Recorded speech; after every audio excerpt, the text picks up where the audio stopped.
Tonight, dozens of people are facing homelessness again. Good evening. Thanks so much for joining us. I'm Marcella Lee. This is happening at the Occidental Hotel in Bankers Hill, where the new landlord has raised the rent.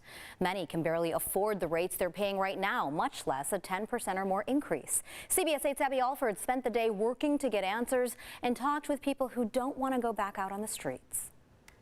Several of the tenants who live in the Occidental Hotel in Bankers Hill say that previously they lived on the streets, and now their new landlord raised their rent and they're facing homelessness again. These devastated tenants are rallying against their rent increase. For many, it went up 10% or more, pushing it to over $1,000 a month. I have nowhere to go. I'm scared, really scared. I'm not going to live in my car again.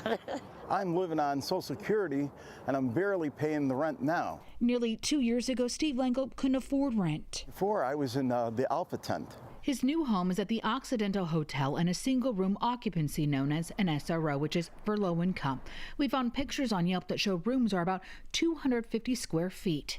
I'm not asking for the Taj Mahal, but still, I like, having my own place. Tenants United is legally representing the dozens of Occidental Hotel tenants, many who are elderly and disabled, and fighting what they consider unlawful notices and bullying. Receiving this notice is almost like a death blow because tenants have nowhere to go. We found the Occidental Hotel was sold in June to a Surf Cowboy LLC. I tried to go inside, but the door was locked. I emailed and called the property managers. At this time, we can't take your call. Did the same for the attorneys listed on this business card given to the tenants, and I still have not heard back. SROs are critical in the transition from homelessness, yet they are disappearing in San Diego.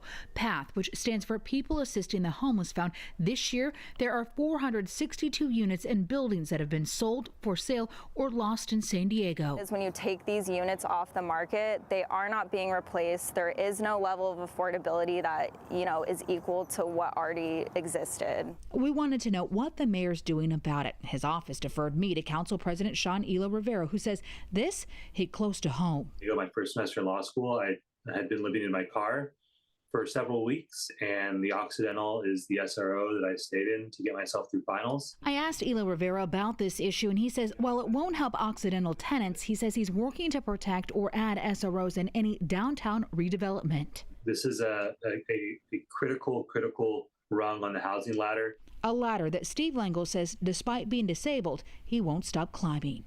I don't know if I can say I can survive this bull crap, but I'm just going to say I'm going to give it my best shot. In Bankers Hill, working for you, I'm Abby Alford, CBS 8. All right, Abby, thank you.